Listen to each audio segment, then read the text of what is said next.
नमस्कार दोस्तों, आप सभी का एक बार फिर से नए टॉपिक में स्वागत है। आपने थंबनेल तो पढ़ ही लिया होगा कि कैसे अपनी हैंड राइटिंग को सुधारा जाए।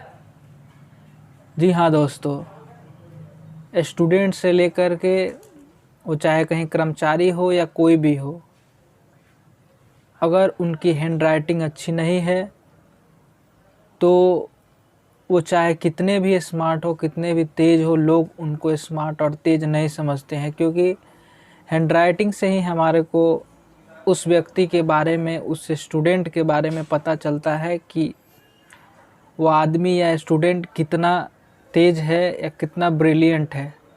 तो हैंड राइटिंग का हमारे जीवन में बहुत ही ज़्यादा ज़रूरी महत्व है। जी हाँ दोस्तों, हैंड राइटिंग का हमारे जीवन में बहुत ज़्यादा महत्व है। इसी को ध्यान में रखते हुए मैं ये वीडियो आपके सामने लाया हूँ कि कैसे अपनी हैंड राइटिंग को सुधारा जाए। उसमें मैं 9 या 10 टिप्स लेकर आया हूँ। अगर आपके पास समय हो तो आप पेन और पेपर निकाल करके नोट्स कर लें कि किस किस पॉइंट्स को ध्यान देना ज़रूरी है, ताकि हम अपनी हैंड राइटिंग को सुधार सकते हैं। तो जो पहला टिप्स है वो है कि ठीक से बैठकर लिखना। जी हाँ दोस्तों, अगर आप सोचते हैं कि मेरी हैंड राइटिंग अच्छी हो जाए तो आपको बैठ के लिखना पड़ेगा। उसके लिए आपको शेड्यूल से आप कुर्सी पे बैठ सकते हैं और टेबल पे आप रख कर के उसको लिख सकते हैं, तब आप अपनी हैंड राइटिंग को सुधार सकते हैं। अगर आप ये सोचिएगा कि मैं बेड पे बैठ कर के लिख के अपनी हैंड राइटिंग सुधार लूँ, तो वो नहीं सुधरेगी, बल्कि आपकी हैंड राइटिंग दिनों दिन सुधरने के बजाय वो बिगड़ने लगेगी। इसलिए सबसे पहले आपको ज़रूरी है कि आप अपनी हैंड राइटिंग को सुधारने के लिए आपको बैठ कर के लिखना चाहिए, ताकि आप अपनी हैंड राइटिंग को सुधार सकते हैं।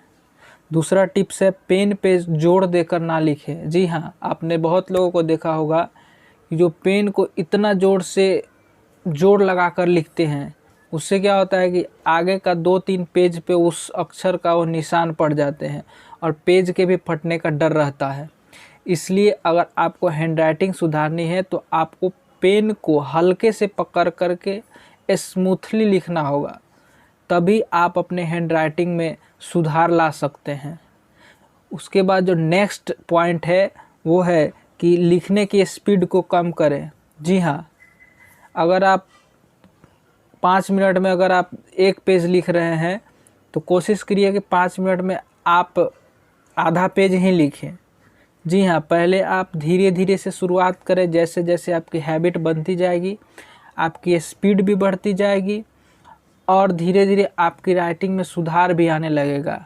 और जैसे जैसे आपकी राइटिंग में सुधार आ जाएगा, आपकी स्पीड पहले से भी अच्छी हो जाएगी और आपकी राइटिंग में भी सुंदरता आ जाएगी और राइटिंग भी दिखने में अच्छा लगेगा, ताकि जो भी लोग आपकी राइटिंग को देखेगा आपकी राइटिंग को पसंद करेगा।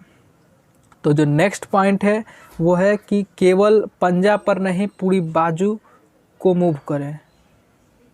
जी हाँ दोस्तों, अगर बहुत लोगों को आपने देखा होगा कि वो लिखते समय सिर्फ अपने ये जो पंजा है सिर्फ इसका इस्तेमाल करते हैं, तो अपने को वो नहीं करना है। अपने को अगर सुंदर राइटिंग चाहिए तो अपने को ये पूरा जो साथ आपको ये पूरी कलाई, आपको पूरी बाजू को आपको मूव करनी पड़ेगी लिखते समय, तभी आप चीज़ों को अच्छे से हर तरीके से मूव कर पाओगे। पेज पे आपका हाथ स्मूथली चलेगा और आपकी राइटिंग में धीरे धीरे सुधार आ जाएगी।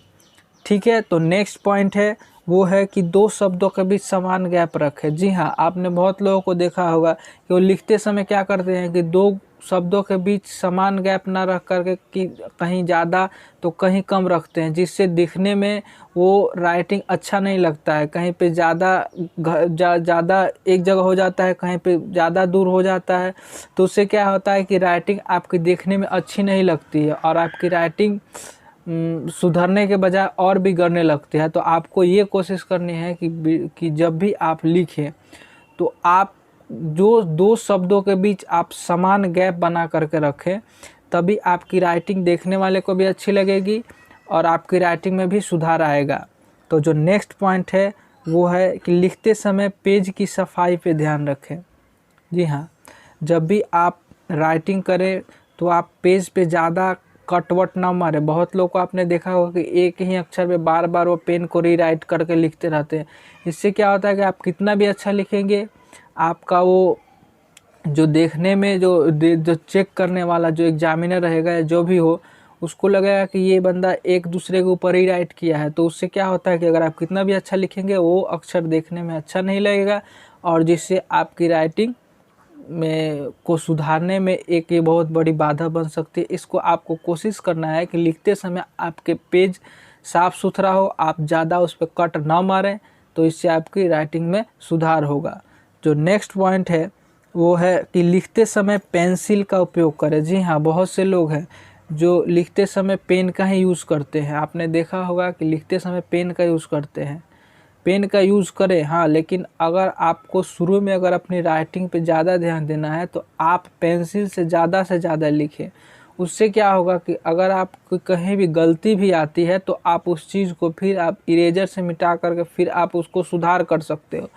और उससे क्या होगा, आप चीज़ों को एक ही चीज़ों को अपने टेक्निक से बार बार लिखोगे और आपको धीरे धीरे जिस चीज़ में सुधार आएगा तो आप पेंसिल से लिखोगे तभी आप वो सुधार कर सकते हो, नहीं तो आप वो सुधार नहीं कर सकते हो। इसके लिए अगर आपको राइटिंग पे ज़्यादा ध्यान देना है तो आपको पेंसिल से लिखने की प्रैक्टिस करनी चाहिए।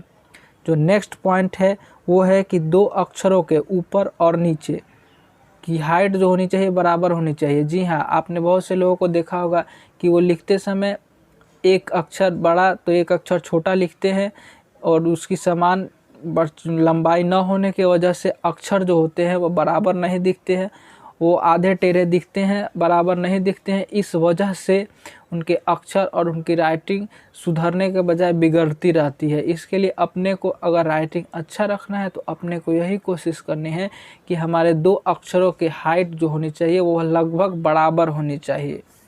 उसके बाद जो नेक्स्ट पॉइंट है वो है कि कभी भी लाइन के बराबर ना लिखें, बाहर ना लिखें। जी हाँ दोस्तों, बहुत से लोगों को आपने देखा होगा कि या तो लाइन के बाहर लिख देते हैं या लाइन के ज़्यादा ही अंदर लिख देते हैं। इसलिए आपको कोशिश करनी है कि आपकी राइटिंग में जो अक्षर हो वो दो लाइन के बीच में ही रहे और दोनों के बीच की हाइट बराबर रहे, गैप बराबर रहे। इससे आपकी लिखावट में सुंदरता आएगी देखने, और आपकी राइटिंग भी धीरे धीरे बढ़ेगी और अच्छी दिखेगी। जो नेक्स्ट पॉइंट है कि निरंतर अभ्यास करें। जी हाँ दोस्तों, अगर आप ये सब करते हैं और अगर आप निरंतर नहीं लिखते हैं, अगर आप रोज़ 5-10 पेज नहीं लिखते हैं तो आपकी राइटिंग नहीं सुधर सकती। इसके लिए आपको कोशिश करनी है कि रोज़ आपको कम से कम 5 से 10 पेज लिखते रहना चाहिए। लिखते रहने से आपका धीरे धीरे प्रैक्टिस होता है, आप चीज़ों को समझते हो कि कैसे लिखने से हमारी राइटिंग अच्छी हो रही है, कैसे लिखने से हमारी राइटिंग बुरी हो रही है। इसके लिए आपको ये कोशिश करनी है कि हमेशा आपको निरंतर इस चीज़ का अभ्यास करनी है। कम से कम आप 6 महीना या 1 साल राइटिंग का अच्छे से लिखने का अभ्यास कीजिए, जिससे अभ्यास करते करते आपकी राइटिंग सुधरती जाएगी और आप जो भी आपका चेक करने वाला होगा, या आप 10th का एग्ज़ाम दे रहे हैं, 12th का एग्ज़ाम दे रहे हैं, या आपकी ज़िंदगी भर के लिए जो लिखने की जो हैंड राइटिंग होगी वो अच्छी हो जाएगी। और इसी के साथ आशा करता हूँ आपको कुछ टिप्स मिले होंगे जो आपके काम के होंगे। अगर आपको ये वीडियो अच्छा लगा होगा तो कृपया अपने दोस्तों के साथ इसे ज़रूर शेयर करें, और अगर आप हमारे चैनल पर नए हैं तो चैनल को सब्सक्राइब ज़रूर करें। तब तक के लिए जय हिंद, जय भारत।